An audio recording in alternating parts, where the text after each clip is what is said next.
जिल्हा परिषदेच्या बांधकाम विभागातील कार्यकारी अभियंत्यासह 3 वरिष्ठ अधिकारी लाचलुचपत प्रतिबंधक विभागाच्या जाळ्यात सापडले आहेत. कंत्राटदारांनी पूर्ण केलेल्या कामांची बिले अदा करण्यासाठी लाच स्वीकारताना या तिघांना रंगेहात पकडण्यात आले आहे.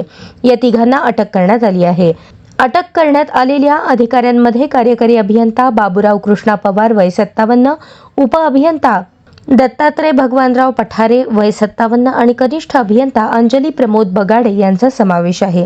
लाचलुचपत विभागाकडून ही कारवाई करण्यात आली आहे. या प्रकरणी बंड गार्डन पोलीस ठाण्यात भ्रष्टाचार प्रतिबंध अधिनियम 1988 नुसार गुन्हा दाखल करण्यात आला आहे. या प्रकरणी एका 57 वर्षीय कंत्राटदाराने लाचलुचपत प्रतिबंधक विभागाकडे तक्रार दाखल केली आहे. लाच देणे आणि घेणे हा कायद्याने गुन्हा आहे असे असले तरी काही अधिकारी कर्मचारी सामान्यांची नियमात असणारी कामे अडवतात. त्यांच्याकडून अगदी 100 रुपयांपासून ते हजारो रुपयांपर्यंतच्या लाचेची मागणी करतात. परंतु काही जण या लाचखोर लोकसेवकांची ACB कडे तक्रार करतात. येथील पथक सर्व शहानिशा करते.